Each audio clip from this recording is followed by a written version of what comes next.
DDG, episode 154. My name is Dave Hunt, and I'm joined by Michael Swick. How's it going, Dave? We would be the only ones to celebrate a 3-year anniversary by following it up with a missed episode. Stuff happens. Yeah. So, life stuff happens. Streaks are meant to be broken. Yeah. We take the holidays off, too, so it's just... Yeah, it happens. So there's no stress and no, it's we only answer to you and I. So if we answer to Angela, to be honest, the editor. You might, I don't. I already blasted her on Twitter today because she keeps falling asleep while I'm playing God of War, and then gets mad or won't let me play when she's not home. Stop being bad at God of War. I mean, she can only see keep failing at checkpoints over and over again. I have my fair share of deaths, but she falls asleep during a dialogue scene. I mean, if it takes you an hour just to get to the cutscene because you keep dying over and over again. She's she's asleep when she turns the fireplace on, grabs the covers, and sits on the couch and says, "I'm going to sit up." And then 10 minutes later, she is out. And then she claims that she's not, and then she is, and then she's not, and then she is.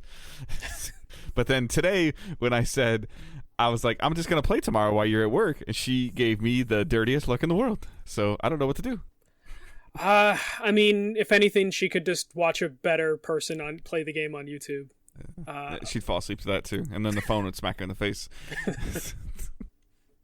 All right, so we are Digital Days Gaming. We are a relatively weekly podcast that posts every Thursday, 6 a.m. Eastern Time on podcast services around the world. If you're able to leave us a review on any of those services, that is helpful. If that service allows you to use words in your review, that is extra, extra helpful. Michael's found a new way to put emotes on the screen on Discord. I just want to know what it looks like. We obviously have a Discord. We use that Discord to record the show as well as interact with the community. So there are things you can join in there with the show. Within the show notes, there's a link to join Discord, and you can check out some of the categories and chat rooms that we have in there, as well as we live stream the show twitch.tv/digitaldaysgaming, where we are a Twitch affiliate, so you can sub to us if you so choose.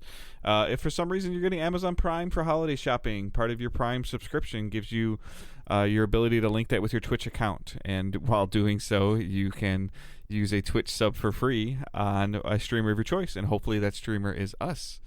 There are other links in the show notes that you can click on for Patreon, PayPal, etc. to join our community, Facebook, Discord, like I mentioned, our Twitter accounts, and you can check those out, and you can join the community and hang out with us. As always, sharing the show is the most helpful way, whether that's through Facebook or through Twitter or whatever social media that you may or may not be supporting or using. If there's a way to share the show, that is appreciated. But ultimately, we appreciate everyone listening weekly and even asking. Like, I got a couple messages today like, "Hey, are you guys doing a show?" I'm like, "Yeah, we're coming back." So, all right, let's jump right into the news. All right, top story. Discord added emotes to videos. And now I'm going to find the dumbest emotes I have while Dave's talking to see if I can crack them. But some quick stories before we dive into like some of the meatier things, and we'll probably have some sort of debate or discussion about the last news story.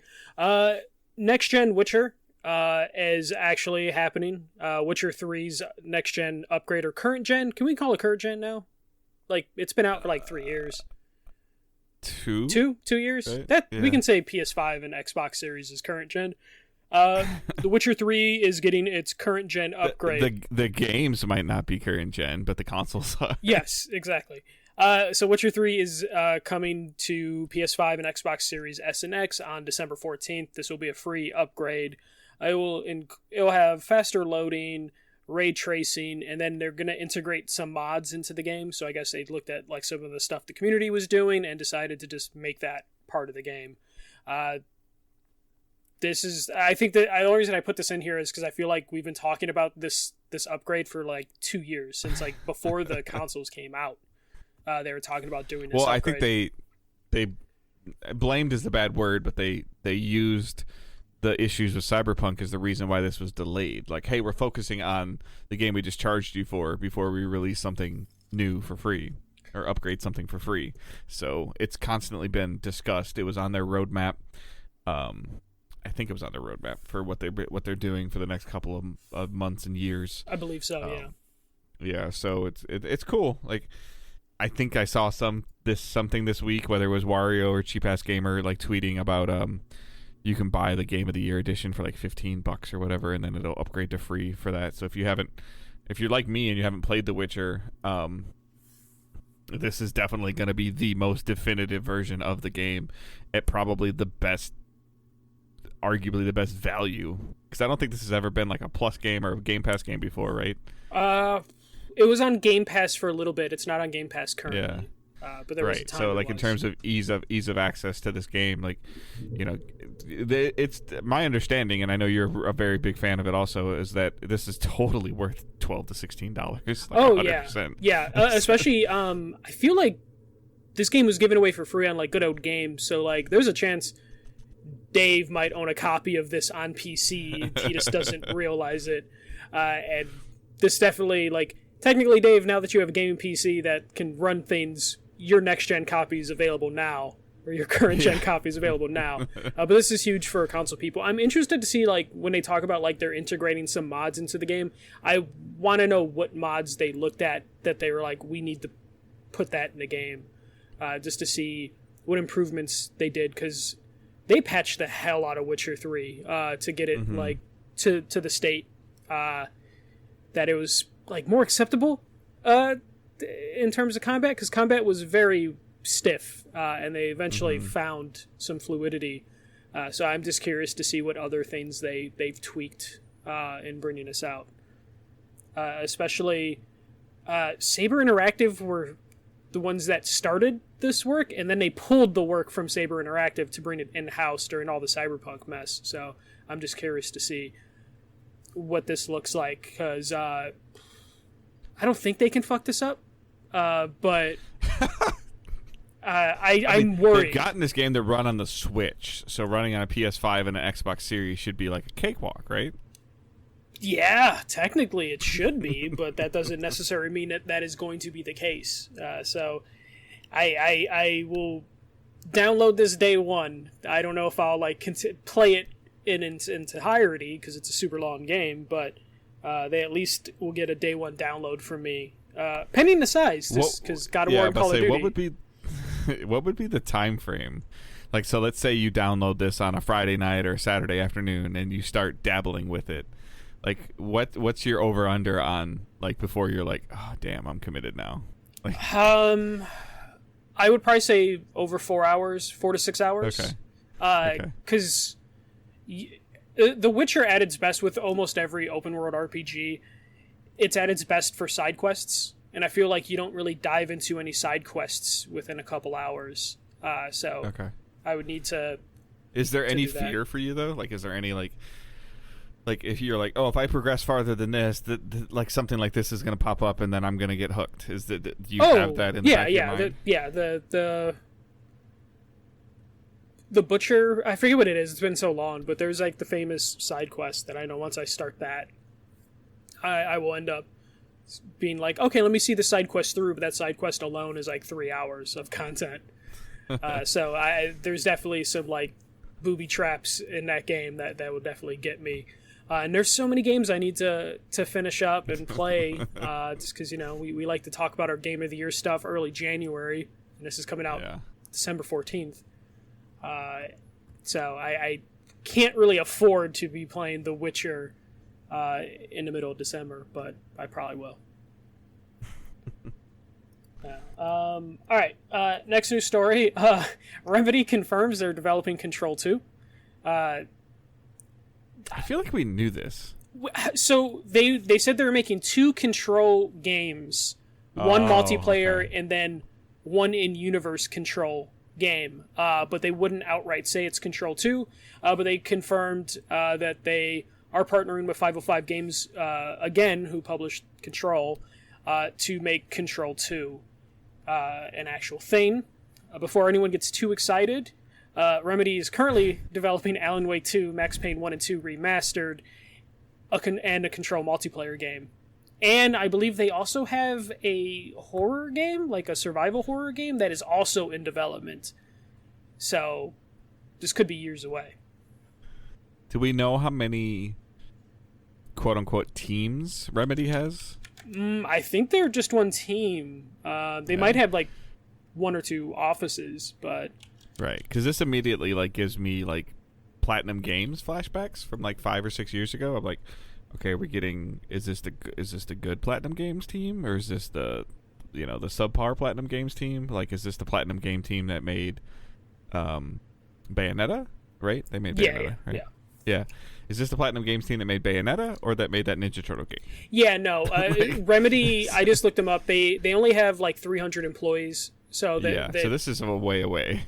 Yeah, they're going to be busy. As far as I know, they might have one or two offices, but it's only 300 employees, so they're not like gigantic, which is probably why they partnered with 505 Games again, just to get some financing and then maybe some sort of help, or at least when it comes to like porting the systems, because Remedy is going to be publishing it themselves on PC, but they're going to partner with 505 Games to publish it on consoles, which means 505 is probably helping bring it to consoles in some capacity. But Dave, I feel like you've turned the corner in terms of like, I hate when things are announced too far in advance to being like, you know what, I don't mind it, to at least know what the studios are doing. Yeah, I think there's a difference between knowing that it's being made and seeing a trailer that says like 4 years out. Like I feel like there's a difference to me in that versus because like you've been saying since I've been pushing against it of like, well, they use the announcements as hiring teases or hiring tools of like, hey, come do this, like come work on the Control franchise, and inevitably they have to confirm that if they're hiring people to work on a Control game, like that they need to pretty much tell people what it is, otherwise they're just going to get like inundated or peppered. And I think it's one of those things where like in the era of like Reddit and Reset era is where if people start speculating and then something takes off and it's not true, they have to come out and say like that's not true, and then somebody goes, well, what is true? Like, well, we're not going to tell you. And I think they've gotten past the point of like, well, like they're like, whatever, just tell them that we're doing Control 2. Like, we don't have to tell them anything else. Yeah, just tell them we're doing this. It's Control 2. It's a good way to, like, you bring up a good point. It's a good way to like tamper expectations for like fans in terms of like how excited. Maybe it'll be a battle royale multiplayer free to play shooter. Like, no, it's Control 2. Shut up.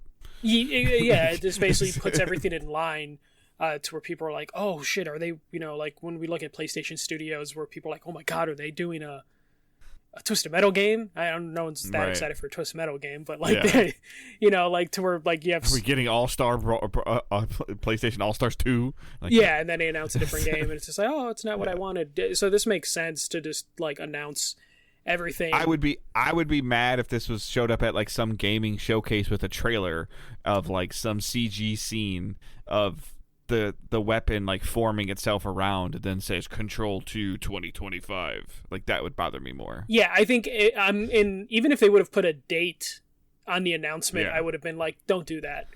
The only thing that is, like optimistic is they said like it's coming to PS5 and Xbox Series X, and it's just like, let's see. Like, you guys have like 4 things slated before that. What are they supposed to do? Say PS6?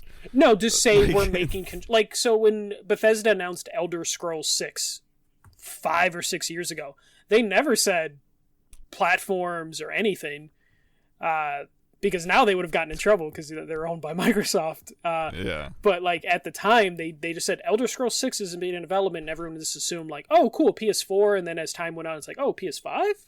And, now we're at the point where it probably will be PS6.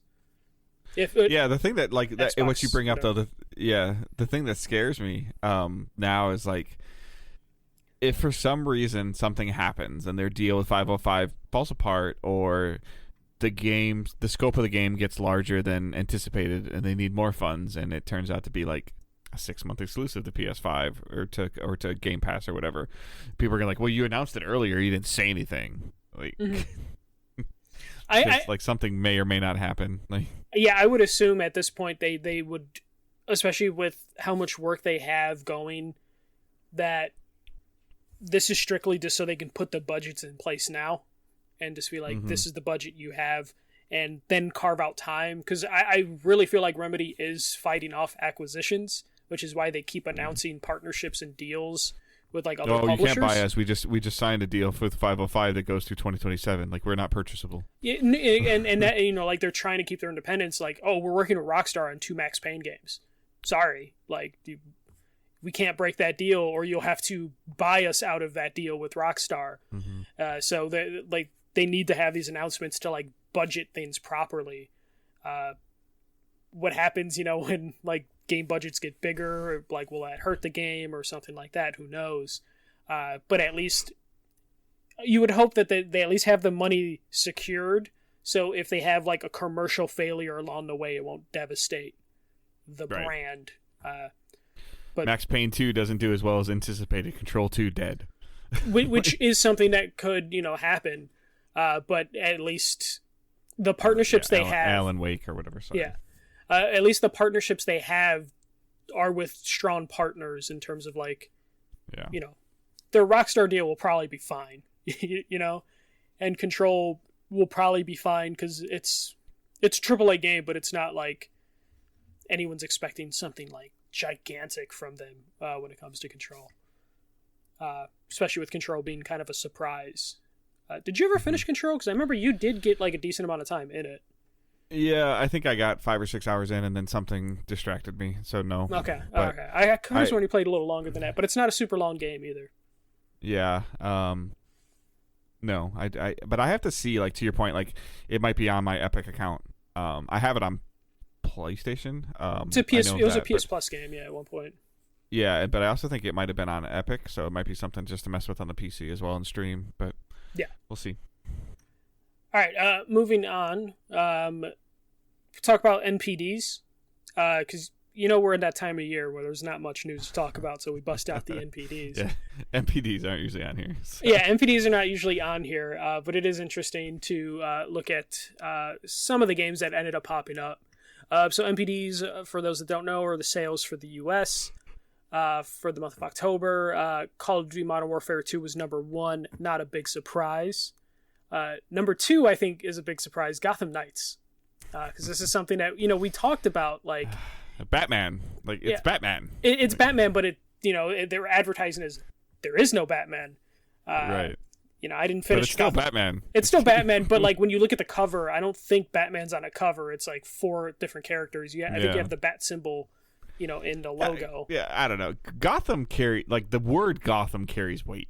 Like, like in terms of the not enough. Like, okay, so Gotham and the logo. Like, I just think that the average gamer person that walks by and sees the Batman symbol with the word Gotham on it, like, oh, it's a Batman game. Like, whether he's in it or not in it, it's a Batman game. No, it's totally a Batman game. It's not the Arkham games, but it's a Batman game. Right. At least it's got that going for it. They have been patching it to stabilize it. I'm hoping them popping up at number 2 on the sales means that they will be given more time to maybe streamline this game and make it a little bit better in terms of stability. We're supposed to get that free 4-player update like near the end of this month. And I could see a pretty big patch coming for that too with that. Yeah, I would hope so. Especially the game like kind of struggles to keep 30 frames when you're just playing with 2 people, let alone the 4-player arena mode. I would hope that it's super stable. Mm-hmm. Mario Rabbids hit number 6, which is pretty good for that. Like for Mario Rabbids. For like essentially a spin-off of both games. Yeah, which is what it is. It's a spin-off of Mario and a spin-off of Rabbids combined. Yeah. Yeah. Then we had Bayonetta 3 hit number 9 in terms of like new games that hit that list. Missing from this list, sadly, is Plague Tale Requiem, but Plague Tale did say they sold 1 million copies worldwide. I think they said they had 1 million players. Oh, did they do that thing where they did players? Because they're on Game Pass, so that does affect it. Okay, yeah, so like whether you like it or don't like it, sales versus players, blah blah blah blah blah. 1 million people have signed into or started maybe Plague Tale Requiem. Yeah, I should have paid more attention to the headline. They already got their money up front, you know, a good chunk of money up front for Microsoft. We know that. So yeah, and I believe they were in the European sales for the month. They were in like the top 10. So yeah, and that's physical only. Yeah, so that did pretty well for them. So, Modern Warfare 2 apparently is already going to pass like the lifetime sales for Vanguard, which is pretty wild. But Elden Ring apparently is still holding on to the top spot of best-selling game of 2022. Yes, it's been out longer, but usually Call of Duty just surpasses whatever has been out previous years, or previously. I think it's like what we've been talking about, though, is you had the surge from the beginning when Elden Ring launched of a From Software game. I'm buying it. Like that's a thing. And then it reviewed really well.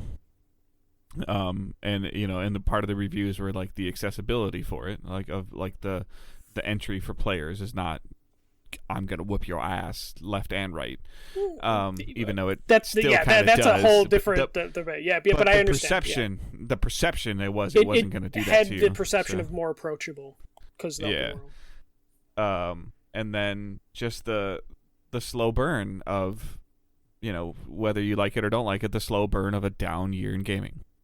Yeah, I mean, you say down year, but for me, I'm doing pretty well. I'm eating pretty well this year, game wise. No, I mean, but there used to be a little bit of everything for everybody, and the list. I mean, and it's going to correspond with this, but so your list, the Game Awards Game of the Year nominees are God of War Ragnarok, Elden Ring, Horizon Forbidden West, A Plague Tale Requiem, Stray, and Xenoblade Chronicles 3. Yeah.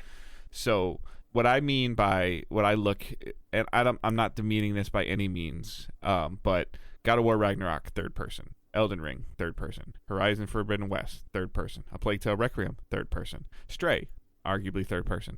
And Xenoblade Chronicles, I have no idea. It's a third person. It's an RPG. Yeah. So there's not and again, I'm using broad examples with this though, but there's not an Overwatch. There's not like a marquee shooter in here or something doing. Marquee shooters did come out, but those don't get nominated anymore like they used to. Yeah. Overwatch winning in 2016 was like an anomaly in terms of competitive. But it's just like there just wasn't that kind of like that mix, and I think that at the same time there is, and I'm not saying that any of them deserve this year when I say the sentence, but there's some really good free-to-play games that came out this year. And, that could be in this conversation, but I think they're automatically, yes, I'm aware that Fortnite has won, I think, a Game of the Year award. But, there's this big mix of, somewhat of a mix going on, but it's, why didn't GT7 get on this list? Like in terms of because it was considered to be a subpar racing game that took 5 years to come out. No, it turned out to be a really fucking good racing game, but it's a racing game, and those don't really make Game of the Year lists.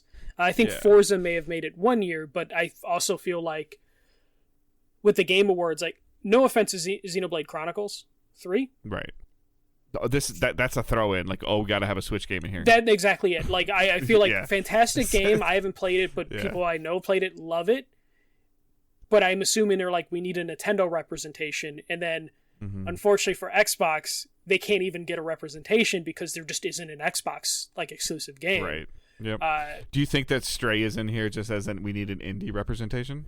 I haven't played Stray. I'm not demeaning Stray. I'm just asking, is Stray the marquee indie game this year? I think so, especially because Plague Tale is on that border of it's smaller publisher, but it's still a AAA sort of experience. So I think Stray is representing the indies because the Game Awards does tend to, they try and represent each console. I would argue, I haven't played Stray, but I would argue I would have hoped that Nobody Saves the World would have been in there. But I'm also aware that it came out in January. But also, no offense to Nobody Saves the World, fun gameplay, but it's really all it's gameplay. And then when you look at Game of the Year from the Game Awards specifically, they're pushing for big narrative experiences that also play good. Nobody Saves the World plays fucking great, but can you say the story of that game fits the Game Awards? What the Game Awards is at least trying to get, which is why racing games don't make it on there, even though they probably should. It's also why hey, how come MLB is rarely ever nominated for Sports Game of the Year?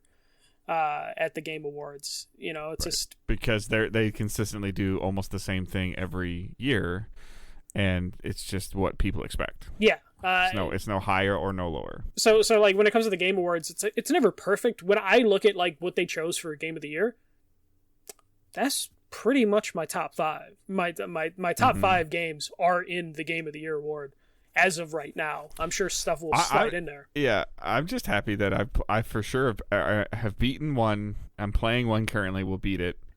Plan to play one by the end of the year, and should be able to play in complete Stray by the end of the year. Yeah, so I'm just 4 happy hours. Right. So I'm just happy that there's a possibility of like 1, 2, 3, 4. There's 6 games like on. I will. Yeah, I will have played or beaten 4 of the 6 nominees.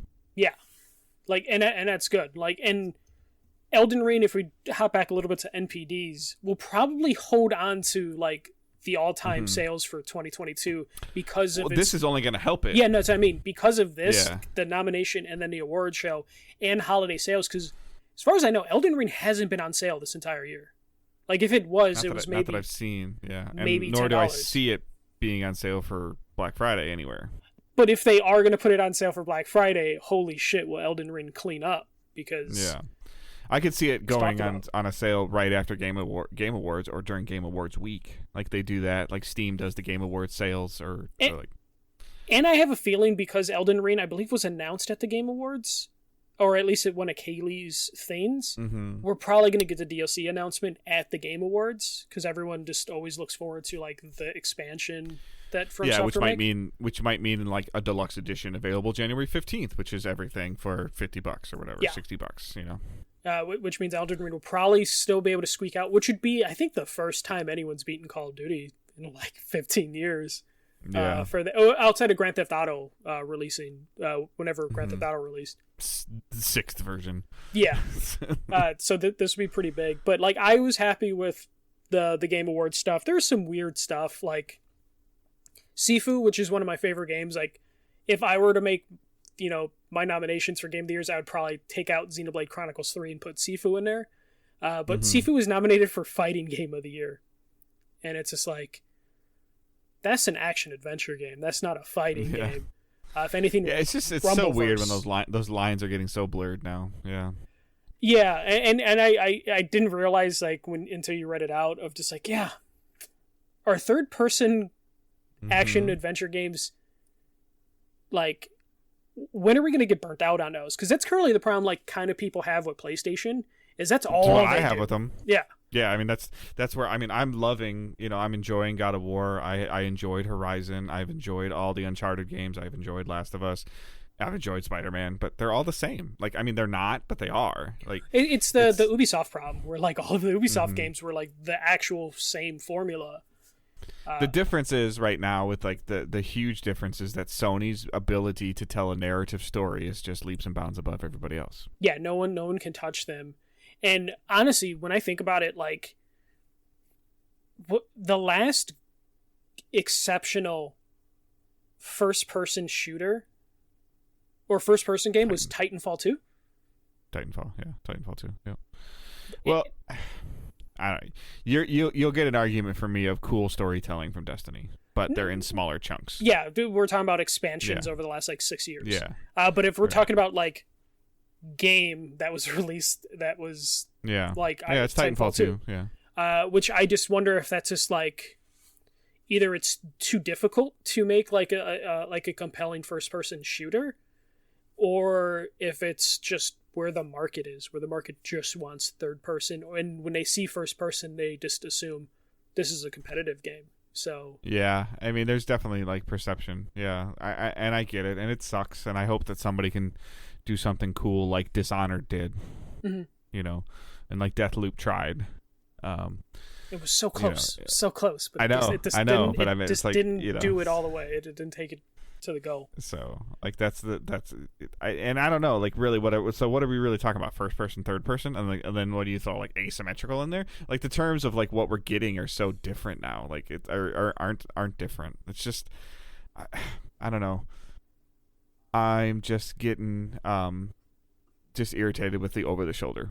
Like I don't know, what, and it's everything that I've been playing, like whether it's The Division or it's or it's Far Cry is first person, but like it's just so much stuff is over the shit. I don't have the answer for a different take on a third person game, but I just hope somebody would do something. Yeah, I would actually want to hear like what this like people in the Discord, people in the Facebook group debate this. I want to see people's opinions on like first person and third person games, and if anyone's getting burnt out by third person games. Like, I'm fine with it, but it's definitely one of those things where when I scroll through my games that are downloaded, pretty much all of them are third person outside of Overwatch. But that's a competitive game, but I can't think of the last time I played through a new first person story driven game. Though there's one that came out surprisingly like 2 weeks ago. It's like a puzzle portal type game. So I definitely want to check that out when I can. I forget the name of that game. But yeah, that was NPDs / the Game Awards talk. So yeah, Game Awards are on December 8th, so it's not too far away before we'll debate on how they got it right or wrong. Yeah. All right, you didn't put it in here, and we missed last week, so let's just quickly chat about it. And I'm more curious about your thoughts. So PSVR 2, January or February? February something. Yeah, $550. Games look like they're ranging anywhere from $30 to $60, something $24 like to $60. Yeah. Thoughts? Yeah. Controversial. I think that's a fair price, actually. I said it was going to be expensive. Yeah, I was based on like some of the tech they were talking about. I was hoping it would be like $400. I thought it would be the cost of a digital PS5. I wasn't expecting it to cost more than a PS5. Or technically, they raised up the price overall over the world by $50, so it's at the cost of a PS5. Okay. Do I think it's ridiculous to pay $550 for a peripheral for your console? Yes, I think it's fucking ridiculous. Do I think they might have some really cool fucking hardware that might be the better VR headset that's out there? Yes. Like, I think there's some justification in the PSVR 2, despite the game list kind of being lackluster. I think what didn't help PlayStation for this announcement is how they presented it. It was a blog post that said $550, and then there was a separate blog post that said, here are 17 games coming out eventually for PSVR 2, which I think is just like a really poor way to like really sell people on dropping $550. You're looking at, if you want to have a PS5 and PSVR 2, you're dropping $1,000, not including games. I think that's kind of crazy, but in terms of the specs that they are presenting, I think it could definitely be worth that, which I know I sound contradictory when I say that, but I've tried all the VR headsets. PSVR at the time, it was the Oculus and HTC Vive or whatever the fuck the Valve one was called, and PSVR, despite having to be like anchored by the stupid Move controllers, was the most comfortable headset, was the easiest to set up, was the easiest to use. And I can't emphasize more, the most comfortable headset to wear out of all of them. I put it on with glasses, never had a problem. Yeah. You obviously wear glasses also, and it always seemed to go on easy to adjust. Like, like we had that weekend, like you had it on, I had it on, different shapes. Obviously mine's bigger, my head's bigger than yours. And it was very easy to adjust. It was very easy to adjust like on your head, like clicking, the back and, like adjusting some of that. So the functionality of it was great. I am curious though, is like, okay, is like obviously the immediate conversation of the direct competitor is the Quest, right? Oculus Quest, is that what it's called? Meta. Yeah. Meta Quest 2. Yeah. I believe, too. And that's like $300, right? No, they raised it up to, it's either $350 or $400 because they raised up the price last month. And and the other thing is obviously is like you don't need a console. Yeah. So you can play it standalone or on PC for a better experience. Like you can do both. Right. But it sounds like it functions pretty well standalone from what some people have been saying. Yeah, it's now, totally would it function justifiable. as well as PSVR 2? No. But what is, like, and that's the inevitable question. Like, what is Sony or PlayStation or anybody going to release on this hardware? Because, again, it's not backwards compatible, that will justify $1,000 investment. So there's a way to get PSVR. You can duct tape that shit to a PC. Like, it's not great, but you can do it. Yeah. I really hope in a couple weeks, even though I think they would have announced it, if anything, that you can use the VR2 headset on PC. Like, if they can somehow just be like, hey, it's compatible, but we are not, like, doing any work, in terms of, like... We're not patching and supporting, but you can play your Steam VR games with your PSVR 2 headset. Yeah, if they can somehow do that, I feel like they would be like a slam dunk at $550. But yeah, the games that they've announced, like the Horizon one looks interesting, but I still don't feel like, I don't know what the fuck we're doing in the Horizon one, really. Yeah. And that's their marquee one. The problem is, like, and I guess this is where I'm at with VR, and this is my problem. This is my problem with it. I have a VR 1. I barely use it. I did get my adapter this week. Yeah, I need to do that. Because my wife's like, hey, the console, like the PlayStation 5's upstairs in the living room now. We've got more space. It's a different setup. Like, like it might be fun. It might be something like 0 and 7. Like there's a whole bunch of stuff going on with that. Like all could be right. All could be justifiable. Like Stop Talking, Nobody Explodes probably is a great game to play with like 4 of your friends, just messing around. Oh, print the manual though. Like we had, fantastic. Yeah, we had fun. Like those things are fun. But when I look at that trailer for the Horizon game, it does not look like PS5 VR2 game to me. It doesn't.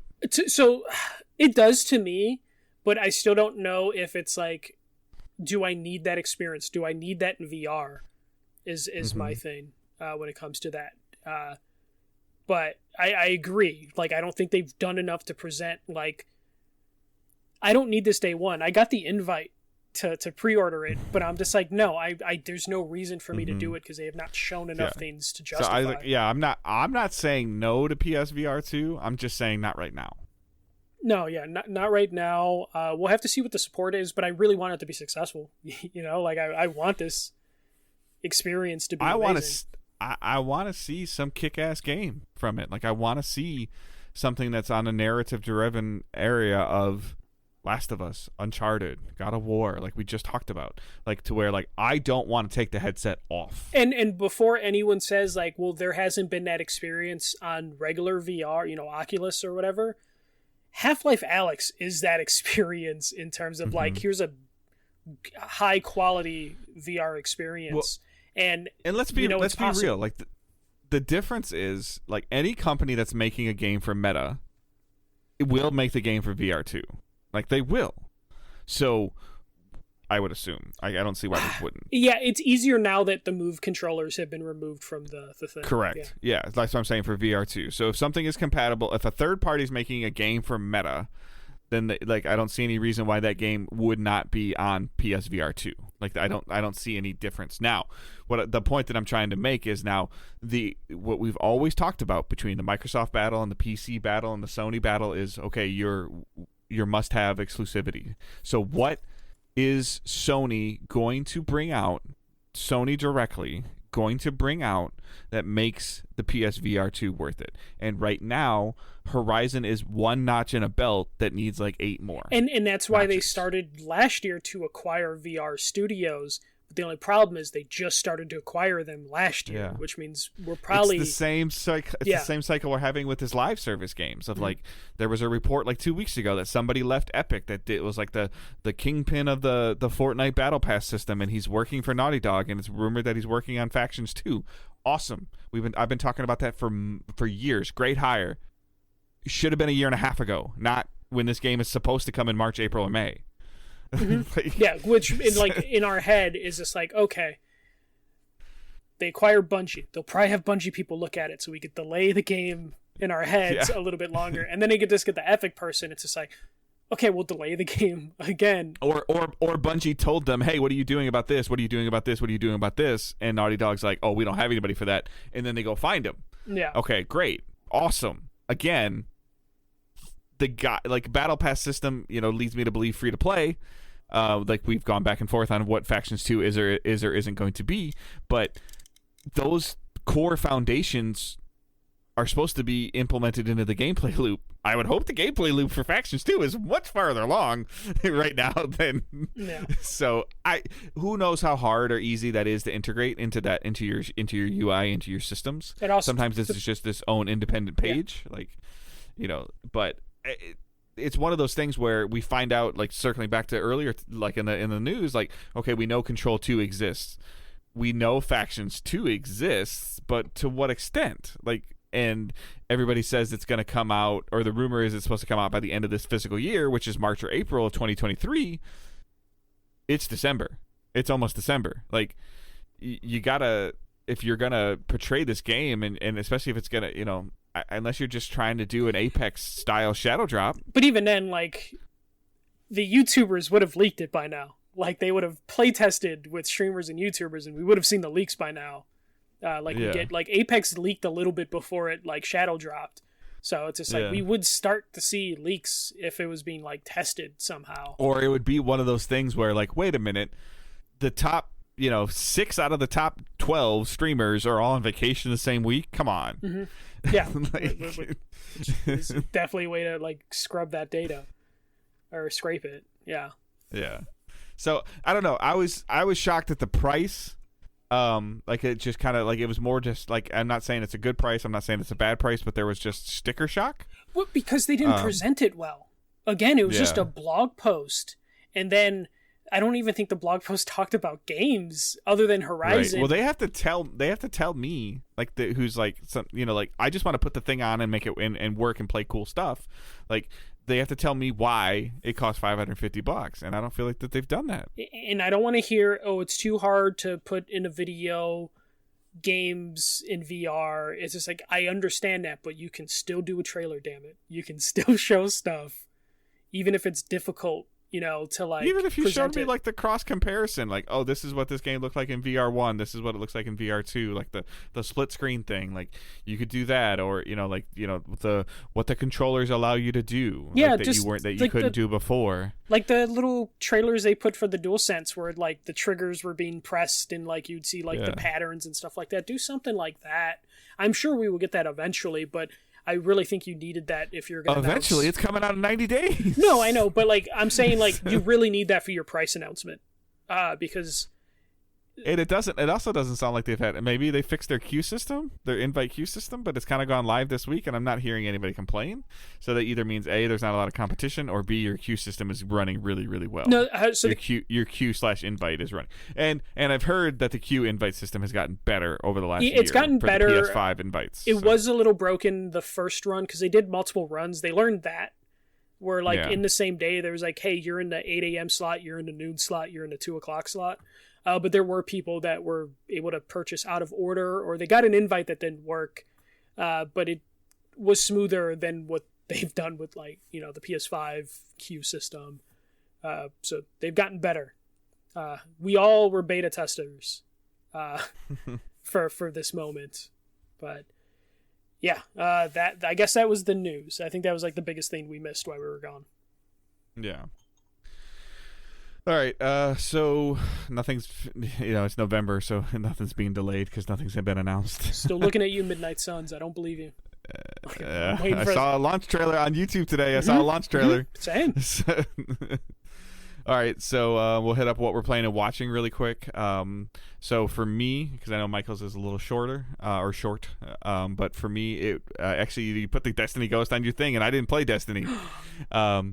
So, because that Halloween event was not good, and the game is in a very bland spot at this moment, and I've just not been playing it. Not even, like, my weekly stuff or dabbling, or even the guys that are, like, the clan that's posting, hey, I want to do this, I want to do this. I'm like, no, I'm not doing it. I'm not playing it. So there's a new season in December, so hopefully they do something, but it is what it is. I'm content waiting till Lightfall if needed. I have played. I have not played the campaign yet, but I did play a significant amount of Call of Duty Modern Warfare 2 multiplayer. I think I'm like level 28 or 29. And I played a lot with the UK guys, Robert Cartwright, Matt Lowe, and some of their crew. I kind of want to like work in Europe because they're on like really late at night during weeknights, and then I think they still go to work so the next day. So like it's like 7:00 or 8:00 in Eastern time, and I think it's like midnight then, and they're like, yeah, we'll go for like another They're hour. degenerates. And I'm just like, that's what. But I mean, I've had a blast playing with them. It's fun. The time to kill is super fast in that game, like super fast. And even if you're losing, like it's fine. It's fun. You know, I don't think I would enjoy playing this game by myself, multiplayer by myself. If I was online by myself, I probably would just jump into the campaign. That's me currently. But, I prefer solo. I mute the chat and I just start playing. Yeah, but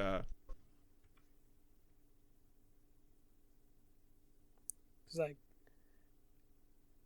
I am like completely tired of every time I play Call of Duty, I just hear a bunch of people listening to Eminem. For whatever reason, people really like to listen to Eminem and play Call of Duty, and it drives me fucking sane. So I just completely muted Call of Duty. The mute all button is good, especially with people with microphones on their controllers. Sony, why did you do that? Why? Or why didn't you just set it to like auto, like to mute all the time? I know you have to dig into menus just to do it for yourself, but like, oh my god, I hate Eminem. No, but I meant, why isn't it muted and then you have to unmute it? You know, like why isn't it better? Yeah. Why isn't it better? Is my problem. Oh my god, like I swear to God, like every other fucking time I'm playing Call of Duty, someone's listening to Eminem, and I don't know what the fuck's going on. I don't know if it's just because like I'm too close to fucking Michigan and like I'm getting sent to that data center. Like, but oh my god, is it driving me nuts? Ugh. People just recording their AMVs live. Well, I'm actually more like, you know, like if you're playing Call of Duty, usually you're trying to play Call of Duty to win, right? I mean, for the most part, like you want to win or you want to do well. No, Call of Duty players just want to do well. They just care about their kill death. Fine. Yeah. But you still want to play to do well. So how the hell are you listening to some song in the background? Like you can't hear anything. They're high, Dave. They're high. But the multiplayer is very, very good. The progression system, the weapon unlocking, the attachments, and all that stuff is solid. Like it's definitely intriguing enough. I don't think it.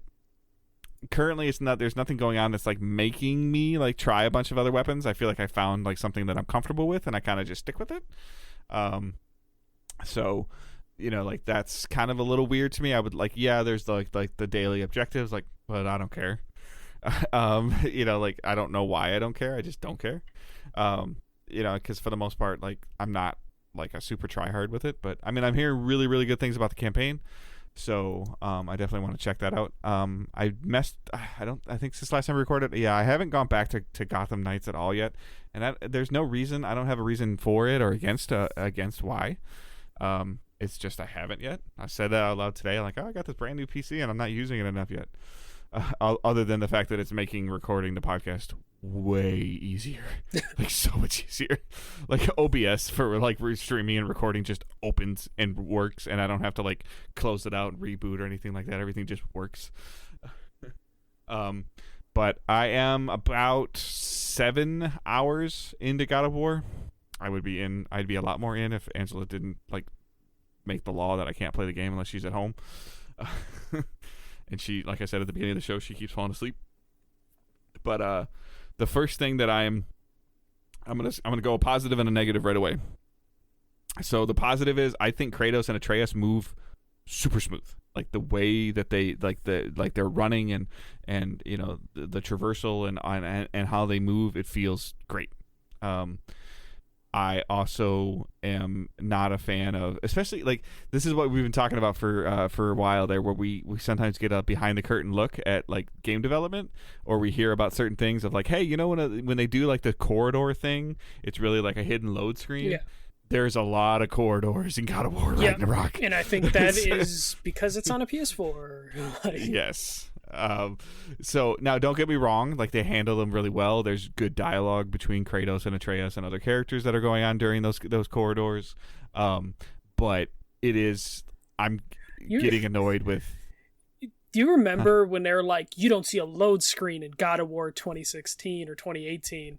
And it was like after your third corridor or like little tiny thing that you squeeze through, you're like, fuck you. Don't see a loading screen. So yeah, I like, it just makes me super curious of like what this would look like if it's only on PS5, like how this would run and how this would function. One more year, whatever. man. One more year, and we won't have to have these discussions. Yeah, I mean, whatever. Like I'm enjoying it. I think it's great. I think it looks awesome. The couple of the areas that you go back to, it just doesn't look as bright and as vibrant as it did in the first one. But I think that's it is part of the narrative story that they're trying to tell of what's going on.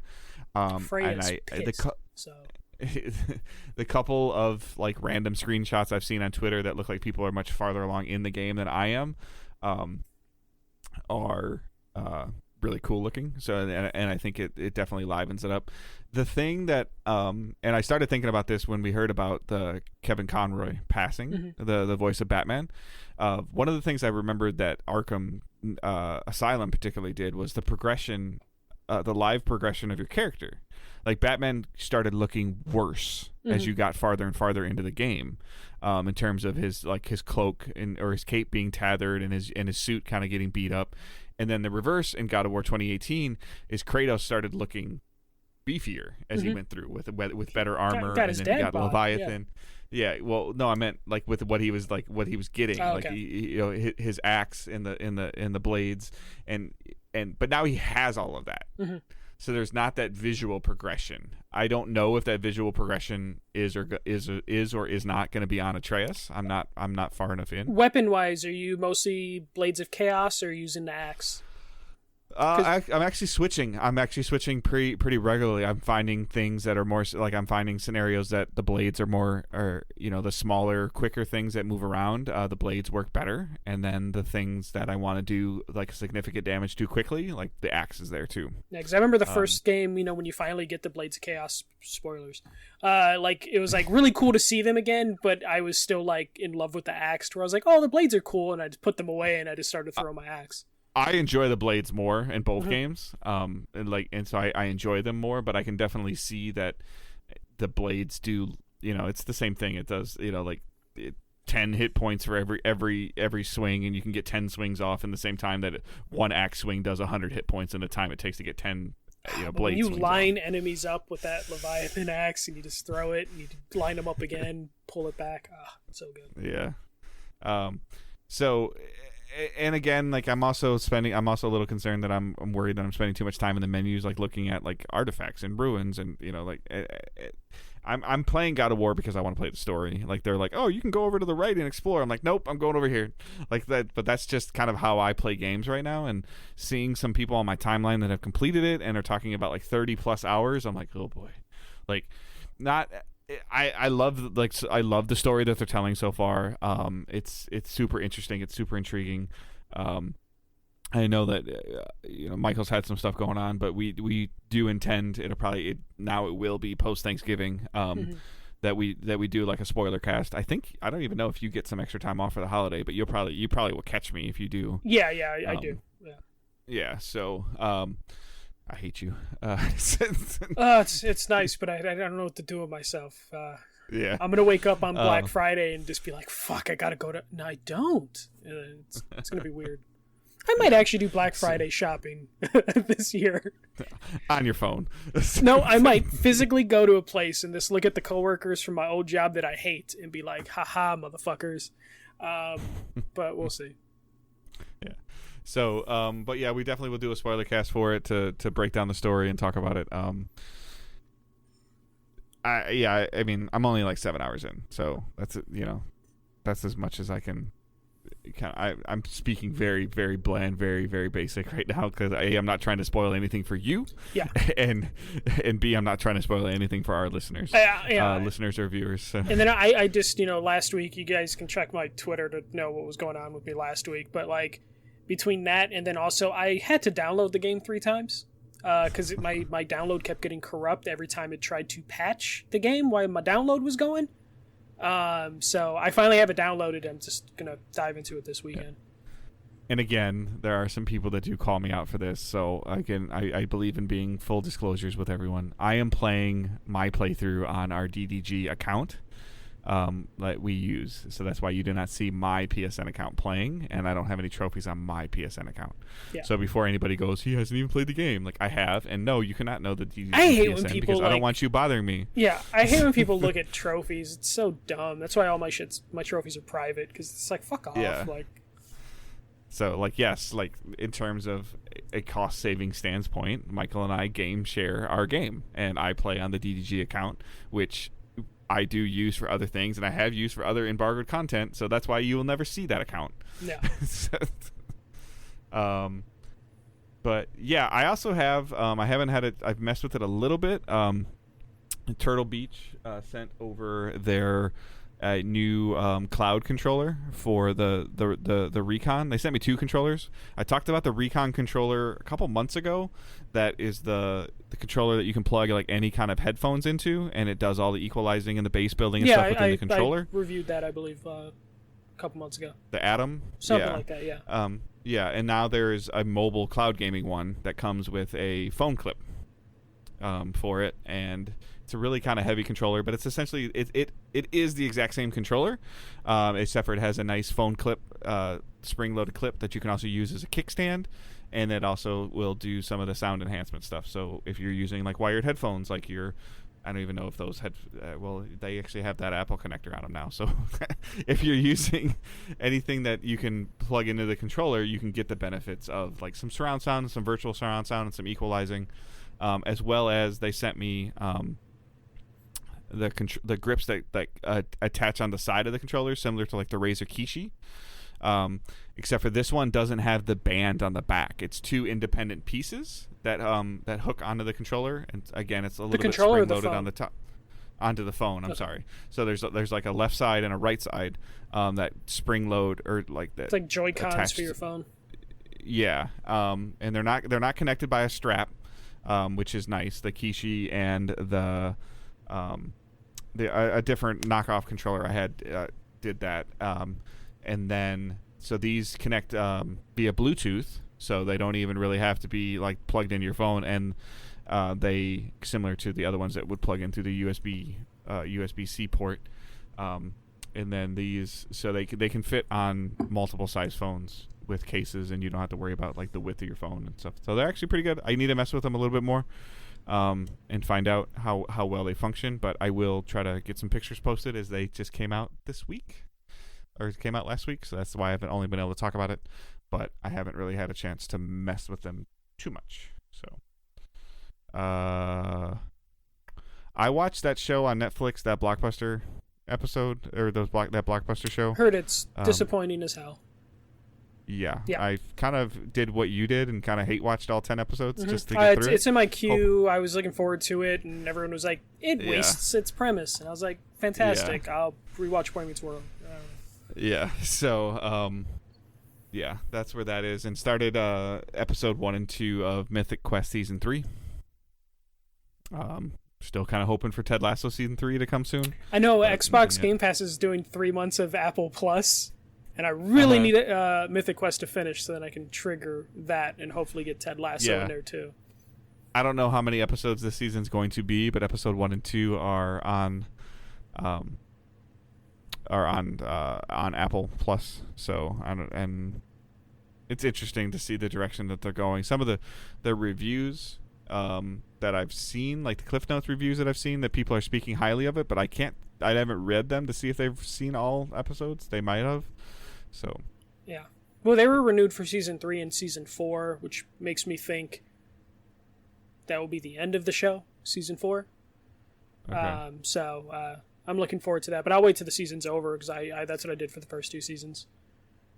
Yeah. But yeah, that's it for playing and watching. I did watch the Lions beat the Bears. Oh, if I liked football. Here, Justin Fields is doing pretty well. Yeah, yes. But losing. He can do pretty well as long as they lose. Yeah. He's done really well, but they're still losing. So MVP and going 6-7. Since even though you don't like football, I can know you can appreciate this as well. The Lions beat the Packers, so it's always a great day. Yeah, I guess, because fuck Aaron Rodgers. I don't even follow football, but I just know that is the premise. That is the thing to say. For me, I played a little bit of Call of Duty Modern Warfare 2 multiplayer. Just been playing that on mute. The UK guys want to know, like, how come you don't join their group when they're online? Man, so I feel so fucking bad because I mute notifications when I'm in game. Every time I finish Call of Duty, I see like Johnny sent me like 3 invites and other people have sent me invites, and I feel really fucking bad. So if somebody sends you, I guess, like, 'cause I don't know if you mess with this or not, and I don't think you do because of Discord. If somebody sends you a group invite, do you just like to like a I don't even know what to call it, like to a group party that's an ongoing party? You can start a party, end a party, start a party, end a party, message thread. Do you join those or do you decline those? I don't look at them. Like, I might look at like who's in it, and if I'm like I'm not familiar with that person, I don't want to deal with it. Okay, because the UK guys have a Call of Duty group specifically. Yeah, but if I don't know everyone in a group, I don't have time for that.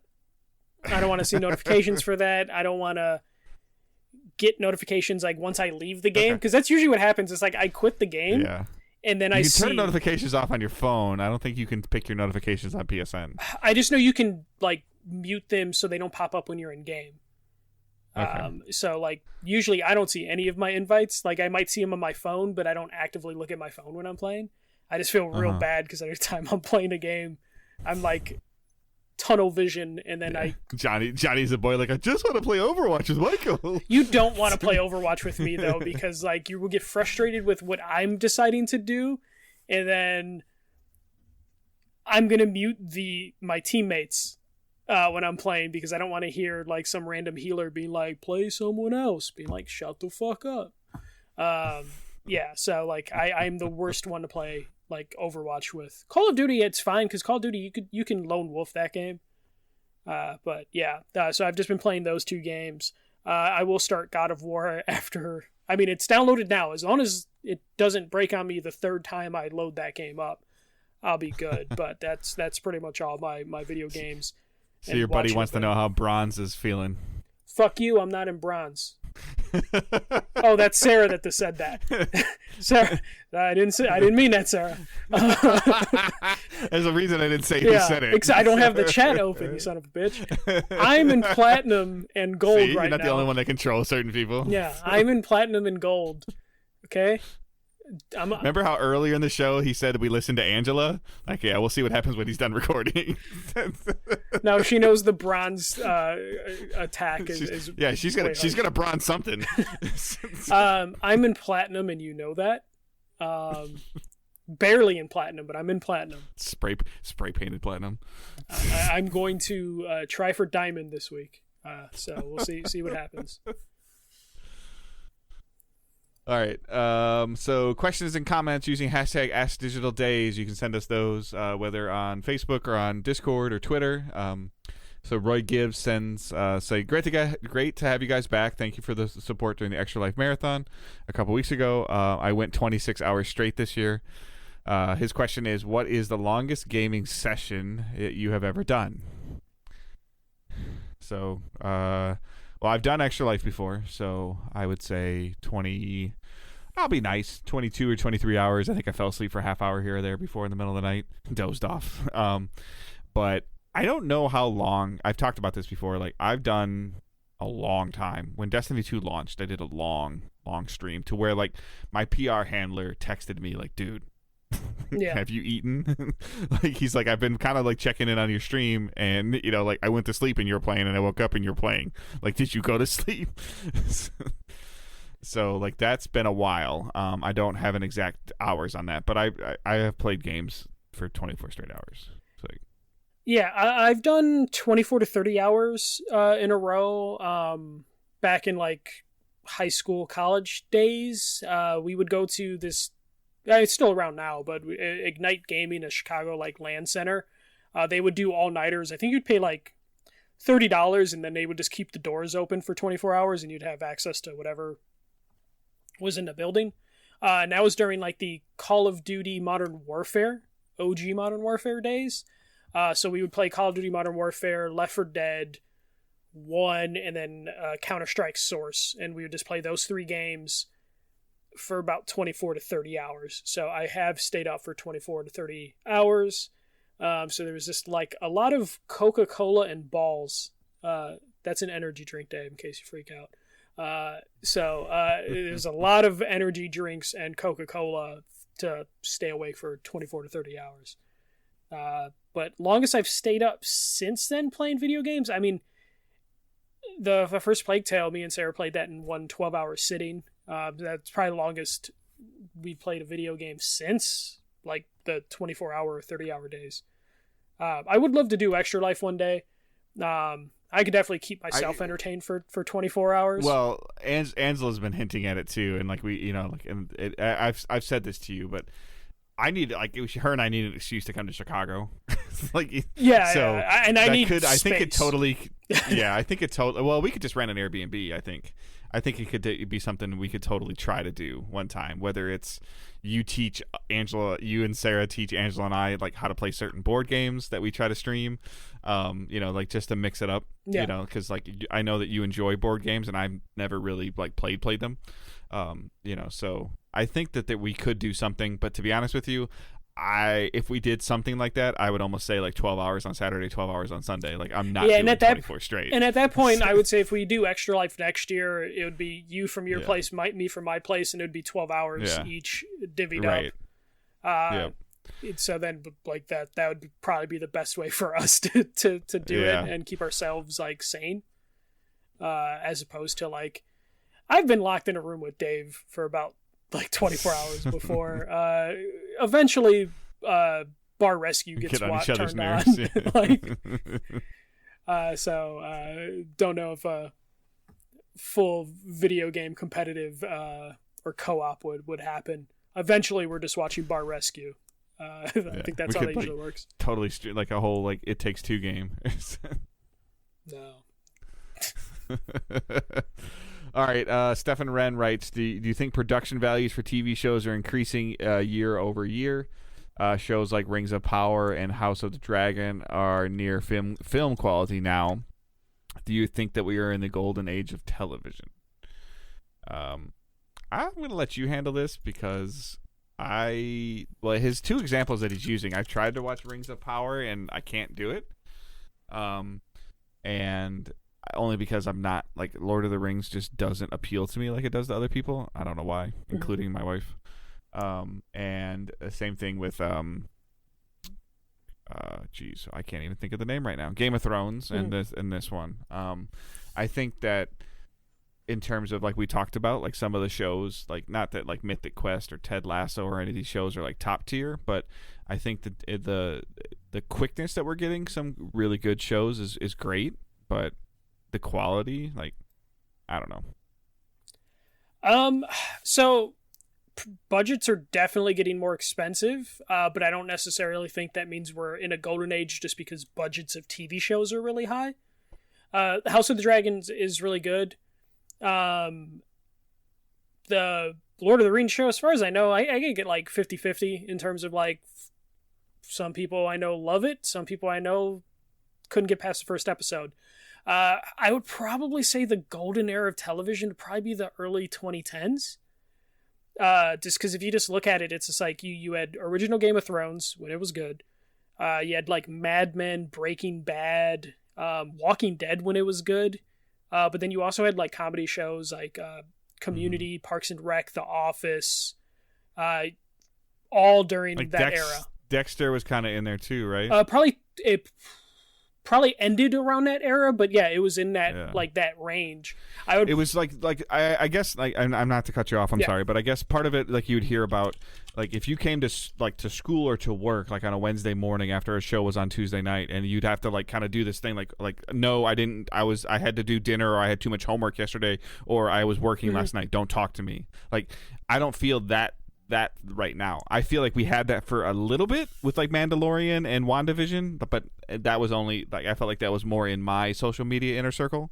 Yeah. Not like city, like community wide. So Dexter wasn't at. So like at one point, like must see television was like if you wanted comedies, that was like all the networks were battling on Thursdays for like comedies. But then when you talk about dramas, it was like Showtime, HBO, and AMC fighting it out every Sunday. Where you did have Dexter during that time. So you had like Dexter versus Game of Thrones versus Mad Men and Breaking Bad, or Mad Men and Walking Dead. And you just had all of these networks just battling out, as opposed to now, where all those networks during the golden era, or my golden era of television, were fighting it out during like the winter months. Now you just have like, oh, Mandalorian's 6 episodes, middle June. House of Dragons, October and December. You would be the odd person because your team played on Sunday Night Football or whatever, and people like, you didn't watch it? Like, no, like I'm not going in the break room today because I didn't watch Walking Dead last night. Or because streaming services weren't really that big of a thing during that era. Yeah. You had to choose, like, fuck, what show am I actually going to watch so I can talk about it tomorrow? Right. So, like, I think we are getting good TV shows and stuff like that, but, like, the Marvel budgets are really high. I don't think all the Marvel shows are good. And I love Marvel. And I think the choice between just the inconsistency of, like, okay, here's all 12 episodes of our show, like whether you like it or don't like it, the blockbuster, here's all 10, done, walk away. And then other ones like, okay, here's 2, and then next week here's one. You know, Disney Plus has done that, Apple TV's doing it with Mythic Quest. And when it comes to like Disney Plus, I didn't finish She-Hulk, I didn't finish Miss Marvel, I didn't finish the last season of Mandalorian. I guess the reverse question would be, would you have finished them if they were all available at one time? Or was it because it took 6 weeks to come out, and by the 5th or 6th week, you're like, okay, like if I remember that it's Wednesday, then I'll watch it. They're all available now, and I have no intention to go back and finish them. So, like, I definitely, there are good things out now, but I don't think everything's hitting as much as it has been, or in how it used to be. You know, I'm that old man. I'm fucking collecting PS3 games in 2022. So, of course, I'm going to be nostalgic for 10 years ago of television. But, yeah, budgets are definitely higher, but I don't necessarily think he'll watch all that X-Men, that X-Men 96 show that comes out in Disney Plus next year. He'll watch all that. It depends on the voice acting. The art looks too clean. It needs to look shittier. So, I don't know. We'll see how that goes. All right, so that is our show for this week. Again, you can send us any of those questions or comments or stuff that you want to know. Hashtag AskDigitalDays. As well as you can follow us on Twitter. Our main account is @DigitalDaysPod. Michael's is @TheFirstMJC. Mine is @GoodDaveHunt. Facebook group, Discord server, Patreon are all in the show notes. So you can, check that stuff out. Again, please share the show, review the show if you haven't so already. Consider subscribing on Twitch if you are, if you have that linked up, or if you're even doing a free trial, like use the trial on us. That'd be great. Or just sub directly. That would be helpful as well if you don't want to give Jeff Bezos your money. But don't let him keep that extra $2.50 if you're getting Prime delivered to your house for the holidays. And next week is Thanksgiving in the U.S., but I don't see any reason why we wouldn't still record, right? Yeah. As far as I know, we'll be recording. We'll talk about, I don't know, because we're gonna save our God of War stuff for the spoiler cast we do in December. So we'll have a show next week. We might just be talking nonsense. Maybe I'll just think of some random video game questions for Dave next week. It's always an interesting episode. If anybody's listening to this on time to send it to us, it's always an interesting episode to send us, like this time of year, some food questions. So, like, it always kind of sparks some kind of... Dave has, the worst food tastes. Yeah. Do you like turkey, right? Yeah, I like turkey. Okay. But I would imagine Just you making sure. probably have like the driest, like most tasteless No, turkey. okay.